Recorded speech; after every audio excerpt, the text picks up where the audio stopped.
어디서 만날까? 물음표 보내기 어떻게 하지?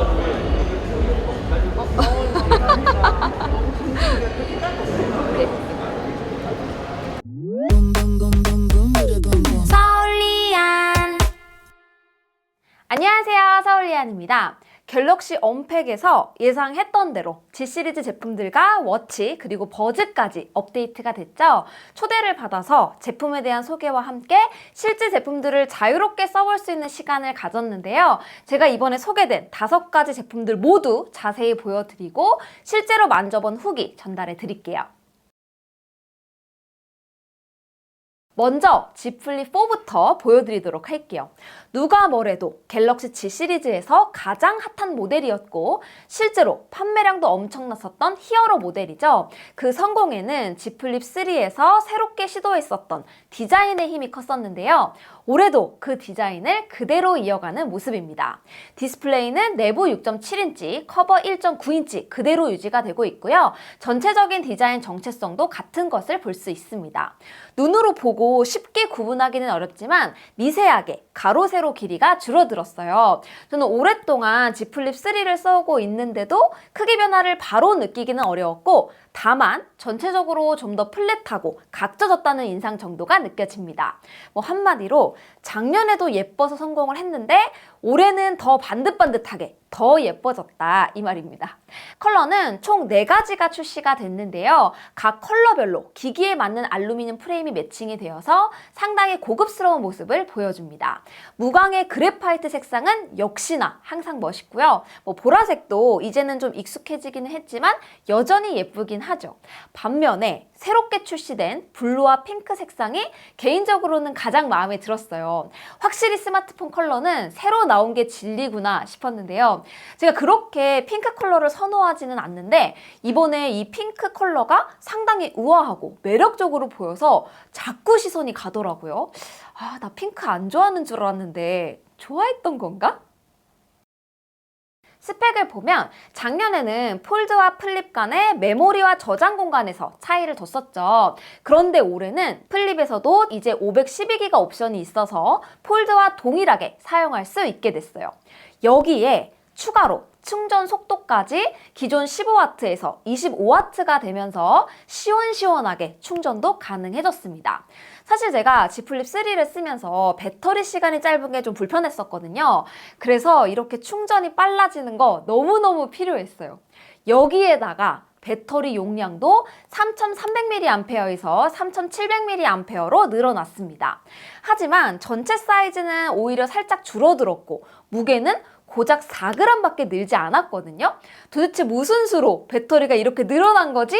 궁금하지만 어쨌든 저로서는 너무너무 좋아요. Z 플립 3가 작년에 큰 성공을 거두면서 커버 스크린을 재밌게 바꾸는 게 하나의 놀이가 됐었죠. 삼성에서도 이 부분을 잘 수용해서 커버 스크린의 활용도를 높이려는 시도를 하고 있습니다. 일단 커버 스크린 옵션이 늘어났습니다. 그리고 갤럭시 테마 적용을 하면 기존에는 다른 스마트폰과 동일하게 홈 화면과 잠금 화면에 대한 설정만 포함이 됐었는데요. 이제는 커버 스크린까지 한 번에 바뀌는 것으로 변경이 됐어요.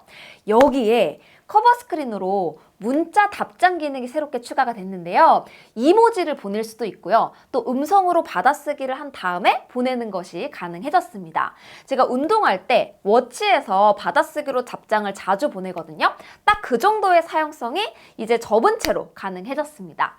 그리고 퀵샷, 진짜 유용한 기능이죠. 펼치지 않은 채로 가장 빠르게 찍을 수 있으면서도 화질이 가장 좋은 후면 카메라를 쓸 수 있어서 더 좋은데요. 기존에는 이걸로 오직 정방향 촬영만 돼서 좀 답답했었는데 이제는 원하는 비율로 변경을 할 수도 있고 또 더블 탭을 하면 촬영되는 전체 화면도 확인이 가능합니다. 그리고 인물 모드도 이제 퀵샷으로 바로바로 촬영할 수가 있어요. 아니, 왜 그동안은 안 해줬던 거죠? 여기에 추가로 플렉스 모드라고 아마 플립 쓰시는 분들은 의도를 했든 아니든 아마 많이 쓰게 되실 텐데요. 그냥 반쯤 열린 상태로 보기 편하게 접어서 책상 위에 올려두는 거죠. 저는 셀카 찍을 때도 자주 사용하고요. 이 플렉스 모드를 좀 더 잘 활용해보고자 플렉스 모드를 지원하지 않는 앱을 실행을 할 때는 아랫부분을 트랙패드처럼 사용할 수 있게 됐습니다. 그리고 메뉴를 불러와서 멀티태스킹으로 이어나갈 수도 있어요.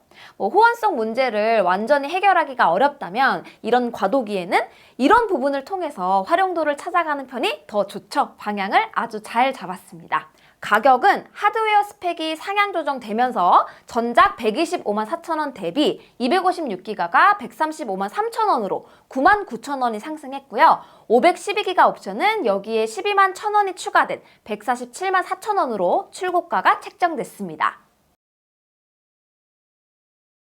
갤럭시 Z 폴드도 디자인 정체성은 유지하면서 최대한 작고 경량화해보려는 시도를 곳곳에서 했습니다. 일단 전체 무게가 8g이 가벼워져서 263g이 됐어요. 폴드가 무거워서 안 산다는 분들에게 어필될 정도의 차이는 아니지만 일단 방향을 맞게 잡고 있는 건 확실하죠. 크기도 플립과는 다르게 제법 느껴질 정도로 크기가 줄어들었습니다. 프레임과 베젤 부분 그리고 힌지 부분이 조금씩 줄어들면서 전체적인 사이즈를 꽤 많이 줄일 수 있었고 그러면서 전작보다 플랫한 디자인을 완성할 수 있었습니다. 컬러는 팬텀 블랙, 그레이 그린, 베이지 세 가지 컬러로 나왔는데요. 베이지가 카메라에는 좀 밋밋한 듯 나오는데 실물은 진짜 예뻐요. 이거 인기 많을 것 같습니다. 그런데 올해 제가 고른 원픽 컬러는 그레이 그린인데요. 무광의 짙은 그레이빛 그린 컬러가 뭔가 무심한 듯 또 튀는 듯 꾸안꾸 스타일로 되게 좋더라고요. 매년 많은 분들이 기다리는 S펜 4장은 이번에도 이루어지지 않았습니다. 그런데 제 생각에도 이 S펜은 모든 사람들이 잘 쓰는 것은 아니기 때문에 본체를 좀 더 가볍고 휴대하기 좋게 만드는 데 집중하는 것이 우선적인 과제로 보여져요.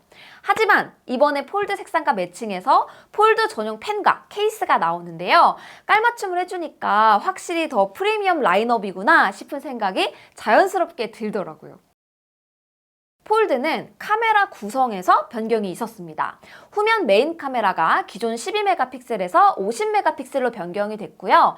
망원 카메라는 기존 12메가픽셀을 사용을 했었는데 이번에는 10메가픽셀로 화소는 줄어들었지만 3배 광학 줌이 지원되는 모듈로 변경이 되면서 실제 망원을 사용한 결과물에서는 화질 개선이 있을 것으로 보입니다.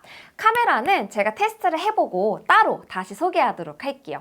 그리고 전작에서 처음으로 UDC, 언더 디스플레이 카메라가 적용이 됐었죠.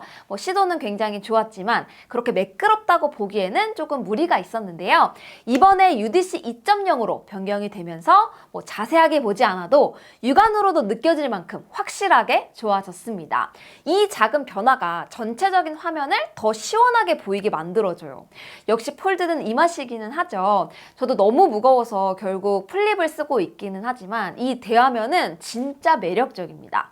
가격은 전작과 동일하게 256기가 199만 8,700원, 512기가 211만 9,700원으로 책정이 됐습니다.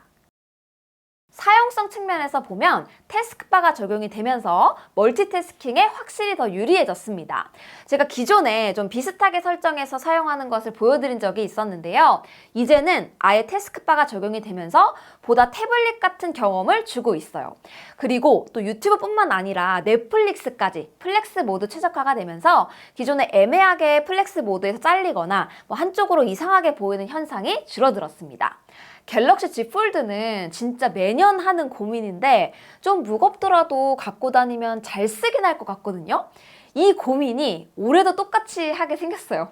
혹시 보시는 분들 중에서 폴드 잘 쓰시는 분들 계신가요? 저한테 폴드 설득을 좀 해주세요. 갤럭시 워치 5는 역시 40mm 그리고 44mm 두 가지 버전으로 출시가 됩니다. 워치 하단 부분에 피부 밀착도를 높일 수 있도록 디자인을 해서 측정이 더 잘 될 수 있도록 했어요. 그리고 워치4 대비 배터리 용량이 15%가 증가가 돼서 284mAh를 갖게 됐는데요. 아무래도 워치는 여전히 배터리 시간이 많이 필요한 제품이라서 사용하면서 이 부분이 크게 느껴질 것 같습니다. 충전 속도 선호도 역시 30% 증가했습니다. 기능적인 측면에서는 체성분을 분석한 결과를 바탕으로 목표를 세우고 달성할 수 있는 방법까지 제시해주는, 모티베이션을 해주는 기능이 포함이 됐어요. 저도 워치는 결국 다른 기능보다도 운동한 기록을 남기고 분석하는 용도로 더 많이 사용을 하게 되는데요.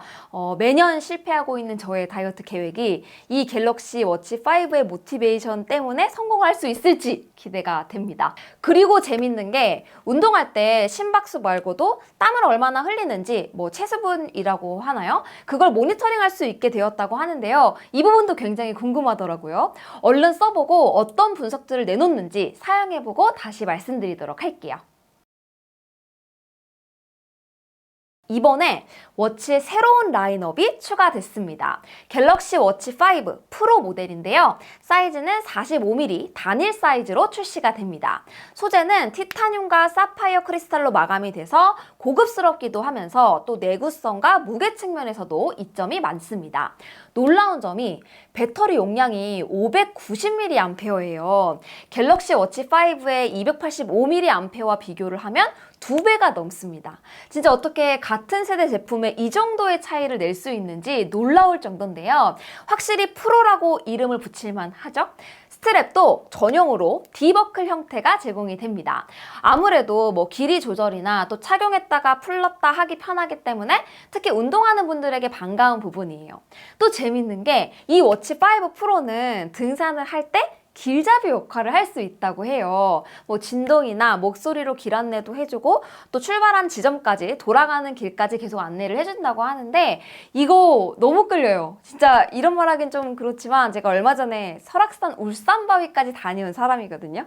사실 못 모르고 따라갔다가 진짜 죽을 뻔했는데 요새 다른 산도 좀 가보고 싶어서 집 뒷산 열심히 다니는 중이에요. 이거 진짜 꼭 한번 써보도록 하겠습니다. 갤럭시 버즈 프로의 후속이 함께 공개가 됐습니다. 삼성에서 올해 개선 방향성에 대한 포인트를 아주 잘 잡고 있는 모습인데요. 무선 이어폰은 또 무선 이어폰답게 오래 사용하면서 느껴지는 불편한 점들을 해결하려고 한 모습입니다. 일단 크기가 전작 대비 15% 줄어들었고 그만큼 무게도 줄어서 장시간 차용에 상당히 편해졌습니다. 아무래도 무선 이어폰은 상시 착용하는 경우가 많은데 이런 식의 변화는 무조건 반갑죠? 컬러는 그래파이트, 화이트, 보라 퍼플 세 가지 컬러로 출시가 됐습니다. 외관에서 눈에 띄는 모습이 윈드실드가 2배 가까이 커졌어요. 확실히 마이크 소음 단계에서부터 윈드 노이즈 차단에 용이하도록 함으로써 통화나 또 ANC 알고리즘에도 큰 도움이 될 것 같습니다. 기능적으로는 360 오디오와 또 헤드 트래킹 작동 방식이 개선이 됐고 대화를 감지할 경우에 ANC를 자동으로 조절하기도 합니다. 그리고 음질 부분에서는 24비트 하이파이 코덱 재생이 가능해졌는데요. 이 부분도 실제 음질 테스트를 해보면서 다시 이야기해보도록 하겠습니다. 재밌는 제품들이 쏟아지니까 한편으로는 신나기도 하지만 또 할 일이 많아지는 거니까 당분간 좀 바쁘겠다 싶은 생각도 드는데요. 워낙 제가 좋아하는 제품군이고 특히 이번에 갤럭시 워치 5 프로는 없던 라인업이 새로 생겨난 거라서 여러모로 해보고 싶은 게 좀 많네요.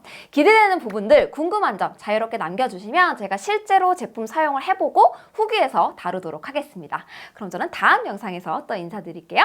안녕히 계세요.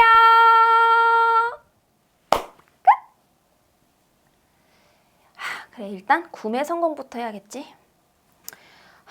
예약해놔야 돼. 예약.